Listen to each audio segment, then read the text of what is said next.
ሰሞኑን መንግስት የውጭ ምንዛሪ እጥረትን ለመቅረፍና በባንኮችና በጥቁር ገበያ መካከል ያለው ሰፊ ልዩነት ለማጥበብ አዳዲስ ፖሊሲዎችን እያወጣ ይገኛል። በዚህም በትናንትናው ዕለት የኢትዮጵያ ብሔራዊ ባንክ የመጨረሻውን የውጭ ምንዛሪ ጨረታ አቅርቦ እጅግ ባልተጠበቀ ሁኔታ የጥቁር ገበያ ሐዋላ ቀንሷል። አሰላሙ አለይኩም ወራህመቱላሂ ወበረካቱሁ። ሰላም ጤና ይስጥልን ክብራትና ክብራን አድማጭ ተመልካቾቻችን ሁሉ ሰላም ሁሉ መልካም፣ ከኛ ጋር ሁሉ ሰላም ነው።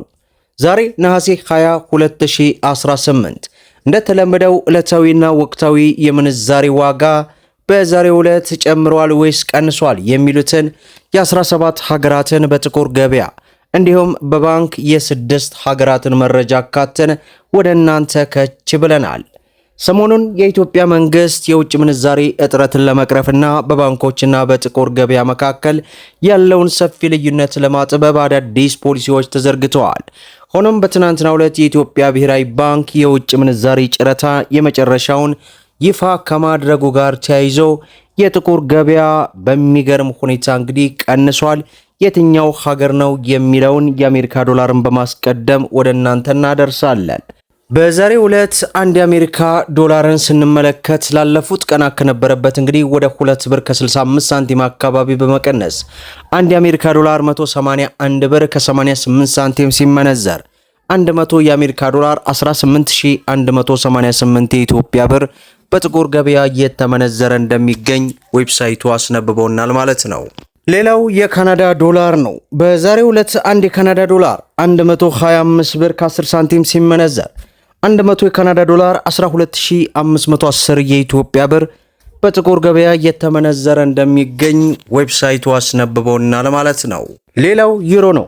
በዛሬው ዕለት 1 ዩሮ 217 ብር ከ77 ሳንቲም ሲመነዘር 100 ዩሮ 21777 የኢትዮጵያ ብር በጥቁር ገበያ ሲመነዘር ይውላል ማለት ነው።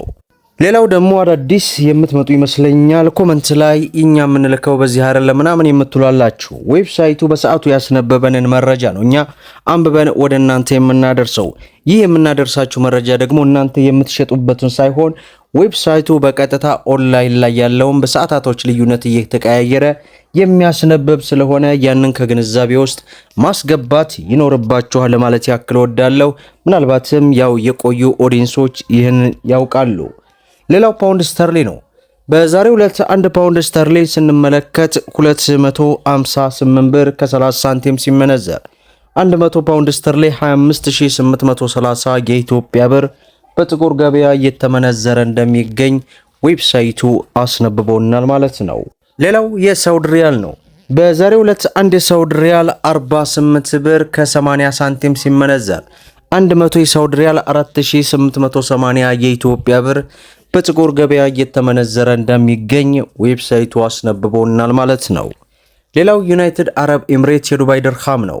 በዛሬው ዕለት አንድ የዱባይ ድርሃም 50 ብር ከ50 ሳንቲም ሲመነዘር 100 የዱባይ ድርሃም 5050 ሳንቲም እየተመነዘረ እንደሚውል ዌብሳይቱ አስነብቦናል ማለት ነው። ሌላው በምንዛሬ ደረጃ የዓለማችን ቁጥር 1 የሆነችው የኩዌት ዲናር ናት። በዛሬው ዕለት አንድ የኩዌት ዲናር 610 ብር ከ10 ሳንቲም ሲመነዘር 100 የኩዌት ዲናር 60110 የኢትዮጵያ ብር በጥቁር ገበያ እየተመነዘረ ይገኛል ማለት ነው። ሌላው የጆርዳን ዲናር ነው። በዛሬው ዕለት አንድ የጆርዳን ዲናር 261 ብር ከ05 ሳንቲም ሲመነዘር 100 የጆርዳን ዲናር 26105 የኢትዮጵያ ብር ሲመነዘር ይውላል ማለት ነው። ሌላው የአውስትራሊያ ዶላር ነው።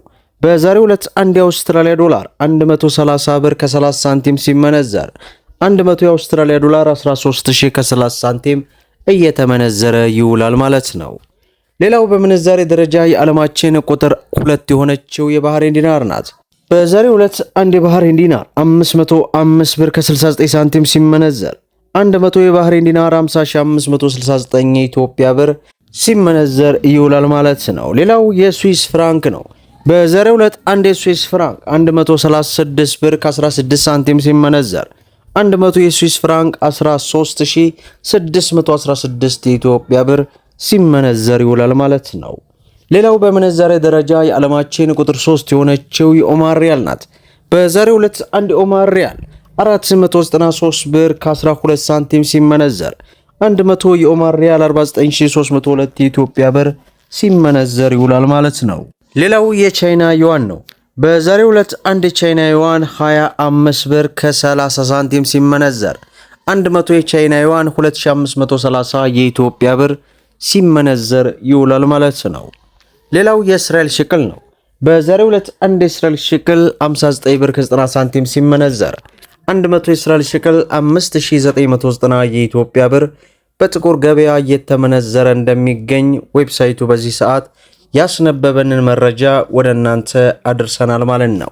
ሌላው እንግዲህ ኢትዮጵያ ውስጥ ካሉ ህጋዊ ባንኮች መካከል በምንዛሬ ዋጋ ተመኑ የሚታወቀው የሮሃ ፎሬክስን ስንመለከት አንድ የአሜሪካ ዶላርን 180 ብር ከ77 ሳንቲም ገዝቶ 184 ብር ከ38 እየሸጠ ይገኛል።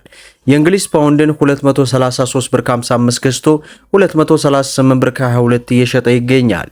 ዩሮን ስንመለከት 203 ብር ከ52 ገዝቶ 207 ብር ከ59 እየሸጠ ይገኛል። የስዊስ ፍራንክን 217 ብር ከ01 ገዝቶ 221 ብር ከ35 እየሸጠ ይገኛል። የደቡብ አፍሪካን 9 ብር ከ13 ሳንቲም ገዝቶ 9 ብር ከ31 ሳንቲም እየሸጠ ይገኛል። የዱባይ ድርሃምን 48 ብር ከ05 ሳንቲም ገዝቶ 49 ብር ከ01 እየሸጠ ይገኛል። የአውስትራሊያ ዶላርን 115 ብር ከ77 ገዝቶ 118 ብር ከ08 እየሸጠ ይገኛል። የሳውዲ ሪያልን 47 ብር ከ02 ገዝቶ 47 ብር ከ96 እየሸጠ ይገኛል። የቻይና ዩዋንን 24 ብር ከ85 ገዝቶ 25 ብር ከ34 እየሸጠ ይገኛል። የካናዳ ዶላርን 121 ብር ከ37 ገዝቶ 123 ብር ከ79 እየሸጠ እንደሚገኝ የሮሃ ፎሬክስ ዕለታዊ ምንዛሬ ዋጋ እንዲሁም በዛሬው ዕለት የጥቁር ገበያ ሐዋላ ጨምሯል ወይስ ቀንሷል የሚለውን በንጽጽር ወደ እናንተ አድርሰናል ማለት ነው። እንግዲህ ሰሞኑን የኢትዮጵያ መንግስት የውጭ ምንዛሬ ፖሊሲን እየቀያየረው ባለበት በተለይ በውጭ ምንዛሬ ላይ የሚሳተፉ አካውንቶችን እስከ መዝጋት የሚያደርስ እርምጃ እየወሰደ ስለሆነ በተለይ በህገወጥ መልክ የምትሳተፉ ካላችሁ ከፍተኛ ጥንቃቄ ማድረግ ይኖርባችኋል ለማለት ያክል ወዳለው። በትናንትናው ዕለት እንግዲህ የመጨረሻው የምንዛሬ ጨረታ ይፋ ማድረጉን ተከትሎ የጥቁር ገበያ ሐዋላ ሙሉ በሙሉ ቅናሽ አሳይቷል። ቀጣይ ምን እንደሚፈጠር አናቅም። ዞሮ ሰላም ለሀገራችን። ሁላችሁም ቪዲዮን ላይክ ሼር እያደረጋችሁ ለበርካታ ወንድሞች እንዲደርስ አድርጉ። ለቻናላችን ደግሞ አዲስ ከሆናችሁ ሰብስክራይብ በማድረግ እንዲሁም በየዕለቱ የሚለቀው መረጃ እንዲደርሳችሁ የኖቲፊኬሽን ማብራታችሁን አትዘንጉ እያልኩኝ ለዛሬ ያስኩላችሁ መረጃ ይመስላል። እስከ ፍጻሜው ድረስ አብራችሁን ስለቆያችሁ ልባዊ ምስጋናችን እየሰጠን በሌላ ቪዲዮ እስከምንገናኝ ወሰላሙ አለይኩም ወራህመቱላሂ ወበረካቱ።